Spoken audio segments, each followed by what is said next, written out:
मेरे भाई बहनों, जब भी हम बाजार में जाते हैं तो कोई भी सामान खरीदने के लिए हम दुकान वाले से पूछते हैं, भाई साहब ये कैसा है? बोला ये तो बहुत बढ़िया है, तो सबसे बेस्ट है। दूसरा अगर कोई प्रोडक्ट अगर पूछे, अरे ये तो उससे भी अच्छा है। आप अगर संतरे खरीदने जा रहे हैं बाजार में, हर एक ठेला वाला बताएगा मेरा संतरा सबसे मीठा है, या मेरा केला या पपीता जो भी है। हर एक ठेले वाला, हर एक दुकानदार अपने प्रोडक्ट को, जो चीज़ें वो बेचना मांगता है, वो बहुत सही बताएगा। बोलेगा ये सच है जो मैं बता रहा हूँ, आप घर ले जा कर के देखिए, बिल्कुल मीठा आम है। और जब घर में ला के देखते हैं, खट्टा भरा रहता है और हमें थोड़ा दुख लगता है। न सिर्फ ये खाने पीने की चीज़ें, लेकिन इस्तेमाल करने वाली चीज़ें भी अलग अलग कंपनियां अपना प्रोडक्ट देती हैं। कुछ ऐसी कंपनी ज़रूर है जो बड़े गारंटी के साथ और बड़े इंटीग्रिटी और सच्चाई के साथ अपने प्रोडक्ट को पेश करती है, लेकिन फिर भी ये कंपनी है, ये मशीन है, ये एक न एक दिन ख़राब हो जाती है। ठीक उसी प्रकार से जब हमने अपने अलग अलग विचारधाराओं को देखते हैं तो अलग अलग विचारधाराएं भी हैं। कोई ये बोलता, कोई वो बोलता, कोई बोलता भाई साहब ये हमारा जो विचार है या हमारा रिलीजन, हमारा जो धर्म है वो सबसे बेस्ट है। हर एक धर्म वाला अपने अपने धर्म को बेचने की कोशिश करता है, अपने अपने किताबों को बेचने की कोशिश करता है, लेकिन सत्य है कहाँ? हमें कैसे पता है कि ये सच है और बाकी असत्य है, झूठ है, या कुछ भी मिथ्या वाली बातें? हम जब बाइबल की ओर आते हैं तो ये एक परमेश्वर की पुस्तक है जिसमें बहुत इंटरेस्टिंग चीज़ लिखा हुआ है जो मैं आपके सामने पढ़ना मांगता हूँ। और ये बताती है कि सत्य वही है जो परमेश्वर का वचन अर्थात बाइबल। अब मैं आपके लिए पढ़ूंगा यूहन्ना रचित सुसमाचार और उसका 17वां अध्याय और 17वां पद। यूहन्ना उसका 17 अध्याय और 17वां पद। ये पूरा जो चैप्टर है आप देखेंगे कि प्रभु यीशु मसीह की इसमें प्रार्थना है, और अपने प्रार्थना के बीच में वो बोलता है 17वां पद, सत्य के द्वारा उन्हें पवित्र कर क्योंकि तेरा वचन सत्य है। फिर से सुनिए, सत्य के द्वारा उन्हें पवित्र कर क्योंकि तेरा वचन सत्य है। कहने का मतलब ये है कि जो वचन, जो बाइबल आपके हमारे हाथ में होती है या मसीह भाई बहनों के हाथ में होती है, पढ़ते हैं, वही एक ट्रुथ क्लेम है, एक सत्य है। उसमें जो भी बातें लिखी हैं विश्वास योग्य बातें लिखी हुई हैं जो हमारे जीवन के लिए, न सिर्फ इस जीवन के लिए, इस पृथ्वी के जीवन के लिए, लेकिन आने वाले जीवन में भी ये हमारे लिए बहुत लाभदायक है।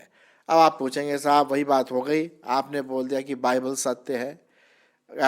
खैर देखिए, मैं नहीं बोल रहा हूँ, ये खुद परमेश्वर का वचन कहता है। इसकी भविष्यवाणियाँ 15,000 पहले, 7,000 पहले बोली गई थी, आज वो हमारे सामने पूरी हो रही हैं।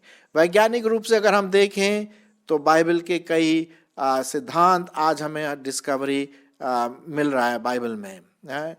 और वो मैंने उसका एक अलग एपिसोड तैयार किया, बाइबल और साइंस। आप उसको वीडियो इसमें यूट्यूब में देख सकते हैं। बाइबल एक ही वो पुस्तक है जो बताती है कि मनुष्य की स्थिति, दिशा और दशा कैसी है। पाप में है और इसीलिए हम पाप करते रहते हैं क्योंकि हम पापी हैं। और यही वो पुस्तक है जो हमें परमेश्वर के प्रेम के बारे में बताती है, उद्धार के बारे में बताती है।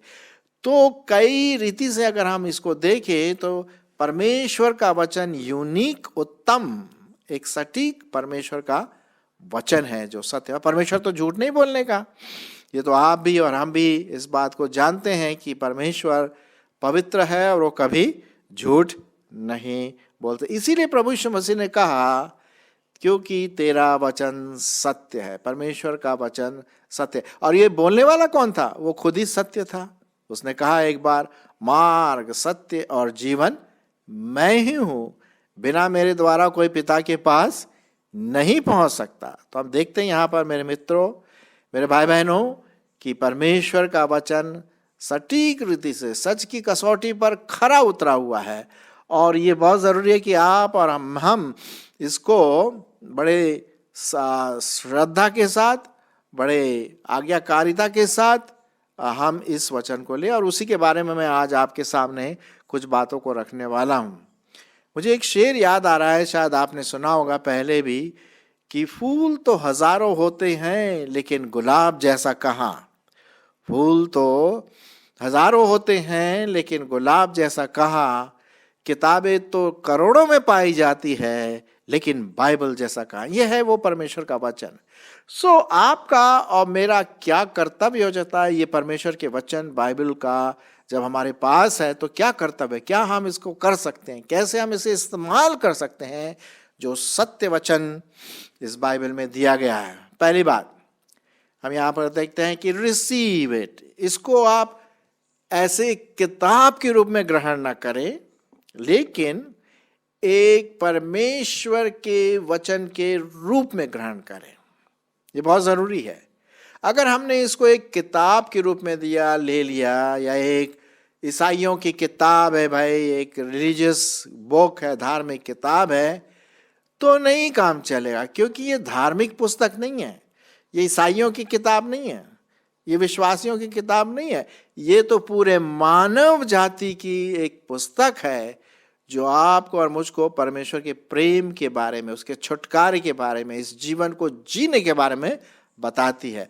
तो इसको हमको ऐसे रिसीव करना है कि ये परमेश्वर का वचन है, इस धारणा के साथ, इस आकांक्षा के साथ कि ये परमेश्वर का वचन मेरे जीवन में कार्यरत रहेगा और मुझे उद्धार का मार्ग बताएगा और बताता है, और मुझे आत्मिक जीवन जीने के लिए सामर्थ्य देता है, सिद्धांत बताता है कि कैसे हम आत्मिक जीवन सीख सके। तो ये वो परमेश्वर का वचन है। सो आपको पहली बात इसको परमेश्वर के वचन के रूप में ग्रहण करना है। फिर हम दूसरी बात यहाँ देखते हैं, न सिर्फ परमेश्वर के वचन के रूप में ग्रहण करना है, उसको पढ़ना है। अब कई लोग क्या करते हैं, बाइबल को खूब इधर उधर अपने मुंह के चारों तरफ घुमाते हैं, ऐसा लगता है कि कोई मंत्र वंत्र होगा, और फिर कुछ 2-3 शब्द बोल लिए और बस सिरहाने में रख देते हैं। नहीं नहीं नहीं नहीं नहीं नहीं, ये मैजिक चाम वगैरह नहीं है, मंत्र वंत्र नहीं है, ये गलत बात है। कई हमने देखा कि ईसाई भाई बहनों को ऐसा करते हुए। नहीं, इसको आपको पढ़ना है। जब तक आप पढ़ेंगे नहीं तो आपको कैसे पता पड़ेगा कि इसमें क्या लिखा है, क्या इसमें परमेश्वर के बारे में क्या है, मनुष्य के बारे में क्या है, आत्मिक जीवन के बारे में क्या है। जब तक आप इसे नहीं पढ़ेंगे तो कुछ भी पता नहीं पड़ेगा, है कि नहीं?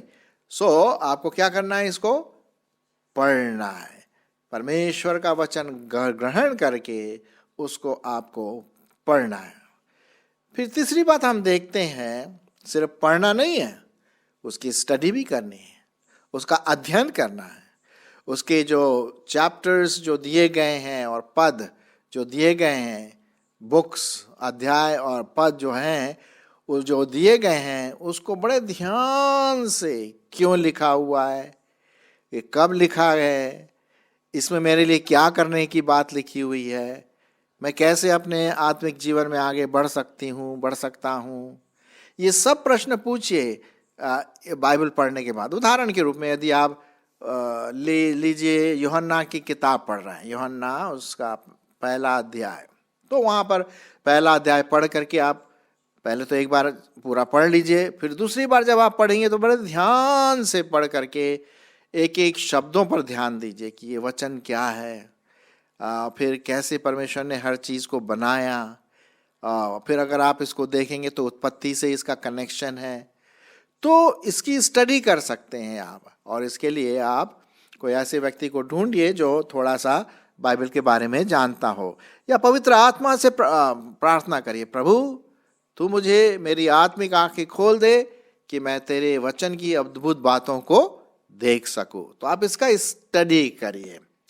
जब आप अब इसका स्टडी करेंगे तब आपको पता पड़ेगा कि अच्छा ये लिखा हुआ है, ये तो मैंने कभी सोचा भी ना था। मैंने कई ऐसे लोगों की गवाही सुनी है, शायद आपने भी सुनी होगी, कि वो वचन को पढ़ते पढ़ते ऐसे शब्दों में आ गए, ऐसे पदों में आ गए कि वहीं पर उनका जीवन परिवर्तन हो गया। मेरा खुद का जीवन परिवर्तन हुआ प्रकाशित वाक्य उसका 3 अध्याय और 20वें पद से, जहाँ पर लिखा हुआ है, देख मैं द्वार पर खड़ा हुआ खटखटाता हूँ, यदि कोई अपना द्वार खोलेगा तो मैं उसके साथ भीतर आकर उसके साथ भोजन करूँगा और वो मेरे साथ। कहने का मतलब मैंने अपने दिल के दरवाजे को, अपने जीवन के दरवाजे को प्रभु के लिए खोल दिया और वो मेरे अंदर आया और तब से मेरे जीवन में है। तो मेरे जीवन में परमेश्वर का वचन काम किया। तो आप स्टडी करिए, ठीक है। उसके बाद चौथी बात हम देखें कि इस परमेश्वर के वचन को और क्या करना है, याद करिए, मेमोराइज करिए। ये बहुत इम्पोर्टेंट वे है, क्रिया है, जिससे हम परमेश्वर के वचन को अपने दिल, दिमाग, विवेक में भर सकते हैं। अब जैसे कि लिखा हुआ है भजन संहिता 119, 9 और 11 में भी कि मैंने तेरे वचन को अपने हृदय में रख छोड़ा है कि तेरे विरुद्ध पाप ना करूं। तो हृदय में कैसे रख छोड़ेंगे? मेमोराइज करने से, याद करने से, मुखाग्र करने से। मैंने जब प्रभु को ग्रहण किया तो मैंने कई पदों को याद किया और वो आज तक मेरे साथ है। और जब भी मेरे सामने टेम्पटेशन आती हैं, परीक्षाएं आती हैं, तो ये वचन मेरे को एकदम से दिमाग में आता है और मुझे उस पर विजय प्राप्त हो जाती है, उस टेम्पटेशन पर। सो इसको आप याद करिए, मेमोराइज करिए, मुखाग्र याद करिए, क्योंकि जितना आप परमेश्वर के वचन को अपने दिमाग में भरेंगे उतना आपके लिए परमेश्वर का वचन गहराई से बढ़ता जाएगा। आप आत्मिक रूप से जैसे बढ़ते चले जाएंगे, शारीरिक रूप से तो आप बढ़ रहे हैं, आत्मिक जीवन में भी आप बढ़ते जाएंगे। पवित्र आत्मा का फल आपके जीवन में आता जाएगा जब आप मेमोराइज करेंगे। क्योंकि मेमोराइज करने के लिए या मुखाग्र याद करने के लिए आपको क्या करना है? आपको कंसंट्रेट करना है कि नहीं? उन पदों को ध्यान देना है, जो कि मेरे चौथे पॉइंट को ले जाता है, 5वां पॉइंट, और वो है आप मनन करिए। जब आप मुखाग्र याद करते हैं तो फिर आप मनन करिए। मनन का मतलब है आप उन पदों के बारे में सोचिए। अब उदाहरण के रूप में यूहन्ना 3:16, अब क्या लिखा हुआ है यहाँ 3:16 में? क्योंकि परमेश्वर ने जगत से ऐसा प्रेम रखा कि उसने अपना इकलौता पुत्र दे दिया, ताकि जो कोई उस पर विश्वास करे नाश न हो परंतु अनंत जीवन पाए। ठीक है, तो आप सोचिए, क्योंकि परमेश्वर ने जगत से, अच्छा जगत का मतलब इस दुनिया, और इस दुनिया में मैं भी हूं, तो परमेश्वर मुझसे प्यार करता है। इस तरह से आप मेडिटेट करिए, सोचिए, उस पर मनन करिए। आपकी पूरी जो फोकस थिंकिंग, जो आपका सोच विचार है, उस वचन पर केंद्रित रहे और दूसरी बातों पर मत सोचिए। तभी आप उस वचन को एक तरह से खाएंगे, चबा के खाएंगे। आपने देखा होगा गाय जब खाना खाती है तो क्या करती? जुगाली करती है कि नहीं? वो अपने खाने को वापस ला करके फिर महीन से चबाती है, फिर वापस डालती है, फिर वापस आता है मुंह में, और ऐसे करते करते वो महीन हो जाता है और डाइजेस्ट करने के लिए बहुत अच्छा हो जाता है। ठीक उसी प्रकार से परमेश्वर का वचन हमें डाइजेस्ट करना, ना सिर्फ हमें पढ़ना है, ना सिर्फ हमें स्टडी करना है, ना सिर्फ हमें याद करना है, लेकिन उसके साथ साथ हमें उस वचन को अपने मेडिटेशन में याद करना। क्योंकि क्या लिखा हुआ भजन संहिता उसका 1 अध्याय लिखा हुआ है, धन्य है वह पुरुष जो दुष्टों की युक्ति पर नहीं चलता, ना पापियों के मार में खड़ा होता, ना ठट्ठा करने वालों की मंडली में बैठता है। तो फिर करता क्या है वो? अरे साहब, वो परमेश्वर के वचन पर रात दिन ध्यान करता रहता है, मनन करता रहता है, विचारता है, सोचता है। और लिखा है ये है कि फल स्वरूप वह उस पेड़ के समान है जो हर समय फलता रहता और उसके पत्ते कभी मुरझाते नहीं, उसकी जड़ पानी के नदी तक पहुंचती है। तो ये आत्मिक जीवन के लिए हमारा खुराक है। मेडिटेशन, खाना, चबाना, महीन करना, ये बहुत इंपॉर्टेंट है जब हम परमेश्वर के वचन को पढ़ते हैं। उसके बाद आखिरी पॉइंट मैंने यहाँ पर लिखा है ओबे। ओबे का मतलब आज्ञाकारी होना। जो भी वहाँ पर आज्ञा दी गई है, क्या मैं उसको पूरा कर रही हूँ, पूरा कर रहा हूँ? क्योंकि लिखा हुआ है आज्ञा मानना बड़े बड़े बलिदानों से बहुत अच्छा है। अगर हम ढेर सारा बलिदान लाएं, बलिदान का मतलब है किसी को हम सहायता करें, चंदा अच्छा डाल दें, दशवांश और भी पैसा डाल दें, और भी कई अच्छे अच्छे काम करें, लेकिन परमेश्वर के वचन को नहीं माने तो ये सब बेकार है। अरे साहब, आप और मैं परमेश्वर के वचन को क्यों पढ़ते हैं? ताकि हम उसको माने। तो मानना, परमेश्वर के वचन को मानना बहुत ज़रूरी है। ओबीडियंस बहुत ज़रूरी है। अब उदाहरण के रूप में देखिए, आपको सर्दी, खांसी, जुकाम या कुछ ऐसी बीमारी लग जाती है तो आप क्या करते हैं? सीधे डॉक्टर के पास जाते हैं और डॉक्टर साहब आपको चेक करता है, जीभ चेक करता, आँख चेक करता, टेम्परेचर लेता और उसके बाद फिर बोलता है भाई तुम्हें ये फलाना फलाना बीमारी है, अब ये मैं तुम्हें दवाई दे रहा हूँ, दिन में 3 बार गोलियाँ खाना और तुम ठीक हो जाओगे। अब आप घर ले जाएंगे दवाइयों को और ताक में रख देंगे, क्या आप ठीक हो जाएंगे? नेचुरली आप ठीक नहीं होंगे। आपको क्या करना है? आपको डॉक्टर के कहे अनुसार उस आज्ञा को मानना है कि दिन में 3 बार ये गोलियां खानी है। जब तक साहब हम गोलियां नहीं खाएंगे तो हम ठीक नहीं होंगे। ठीक उसी प्रकार से हम जब तक परमेश्वर के वचन की आज्ञा का पालन नहीं करेंगे तो वैसे ही का वैसे ही धरा रह जाएगा। पढ़ भी लिया, स्टडी भी कर लिया, मुखाग्र याद भी कर लिया, मेडिटेट भी कर लिया, मनन भी कर लिया, लेकिन उसकी आज्ञाओं का पालन नहीं करके। उदाहरण में, अपने पड़ोसी से अपने समान प्रेम रख, क्या ऐसा है? अपने शत्रुओं के लिए प्रार्थना किया कर, क्या हम ऐसा करते हैं? आज्ञा मानना है। हमेशा जाकर के दूसरों के लिए प्रार्थना करो, क्या हम करते हैं? कई आज्ञाएं हैं, जो भी आप पढ़ते हैं उसमें आज्ञाएं मिल जाएंगी कि आप उसको पूरा करिए। तो इस प्रकार से हम देखते हैं कि आज्ञा मानना। तो हम फिर से उसको याद कर लें। हम पहले परमेश्वर के वचन को ऐसे ग्रहण करें कि ये परमेश्वर का वचन है। दूसरी बात, हम उसको ध्यान से पढ़ें। तीसरी बात, हम उसका स्टडी करें, अवलोकन करें। चौथी बात, उसको हम मुखाग्र याद करें। पांचवी बात, उस पर मनन करें, सोचे, विचारे। और छठवीं लेकिन बहुत इंपॉर्टेंट बात है, उस वचन को माने, आज्ञाकारी रहे। तो परमेश्वर क्या करेगा? आशीष देगा। जो कि मेरा आखिरी स्लाइड ले जाता है। जब आप ऐसा करेंगे तो परमेश्वर का वचन क्या करेगा आपके लिए? अरे साहब, आपको आत्मिक जीवन में बढ़ने के लिए सहायता करेगा। आत्मिक रीति से आप बढ़ते चले जाएंगे। क्या लिखा हुआ है प्रकाशित वाक्य 1:3 में कि धन्य है वह जो इस भविष्यवाणी को पढ़ता, सुनता, पढ़ता और मानता है। वो व्यक्ति धन्य है कि नहीं? मैं आपके लिए पढ़ लूँ प्रकाशित वाक्य और उसका 1 और 3 पद। देखिए क्या लिखा हुआ है। 1 और 3 पद। धन्य है वह जो इस भविष्यवाणी के वचन को पढ़ता है और वे जो सुनते हैं और इसमें लिखी हुई बातों को मानते हैं, क्योंकि समय निकट है। तो मेरा जो आखिरी पद है जो पाया जाता है 2 तिमोथी 3:16-17, यहाँ लिखा हुआ है पवित्र शास्त्र के बारे में, बाइबल के बारे में।